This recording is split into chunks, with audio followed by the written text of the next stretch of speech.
We try to put objective policies and rules and things on it, but it's just not that black and white. People are many, many, many shades of gray.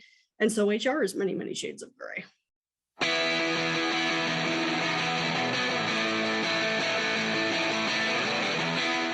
Hello there. This is John Bernatovich, your host of the HR Like a Boss podcast. Thank you for listening.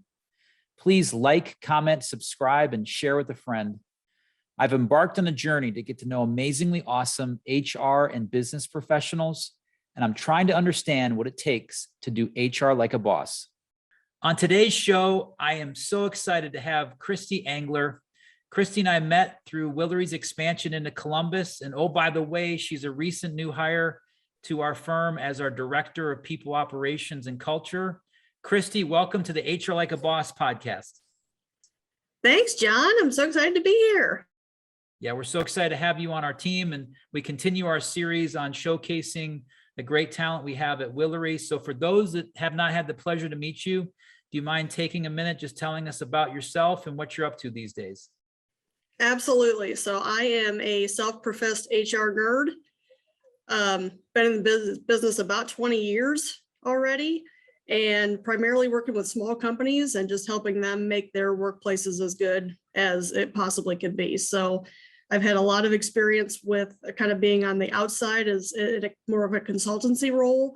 And now I am just stoked to be inside at Willory and get to start initiatives, see initiatives through, and we're going to make Willory the employer of choice.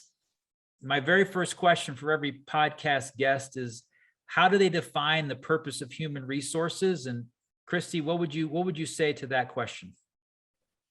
So, HR is tough. It's evolving. For a long time, I think that HR kind of was getting a bad rap as being the principal's office and the police for any employer.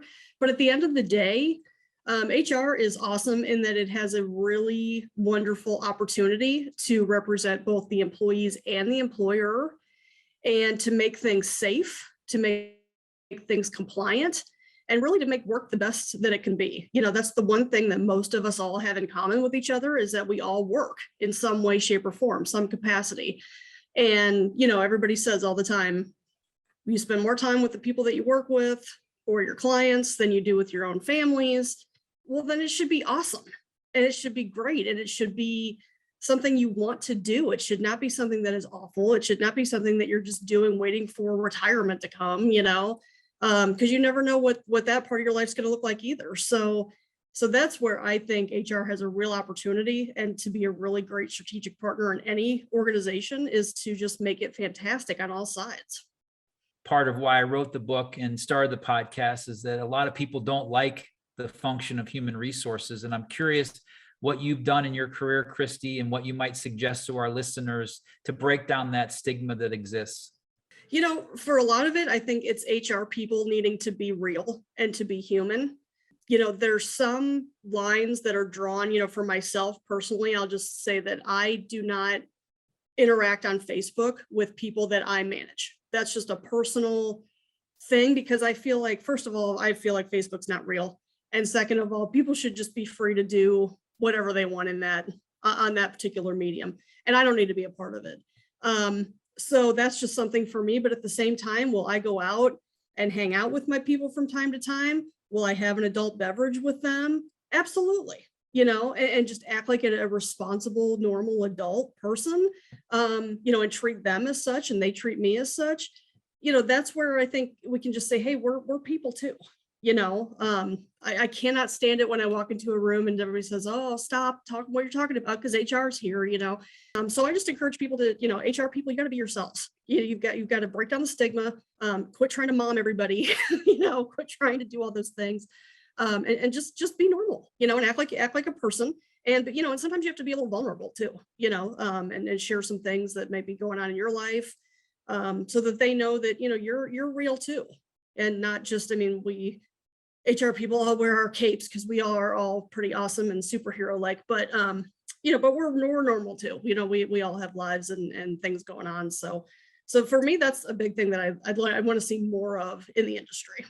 And I'm curious, this challenge of HR balancing compliance while being flexible to arrange with, as the business climate changes, and nothing has been more evident in the last 2 years.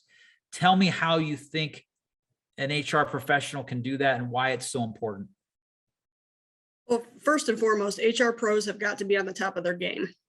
So they've got to be reading, listening, doing whatever you need to do, but you've got to understand the mechanics. If an HR pro can't explain how FMLA works, and then how ADA comes into it, and what the NLRB is, we've got a problem. There are some foundational things that HR pros, I don't care what your specialty is or what your industry is, you need to know. And that's your job, is to make sure that you know it. I see too many pros who say, oh, well, I just take that to our attorney. No, that's not good enough, because you're the one that's leading them, and that the employees are relying on you.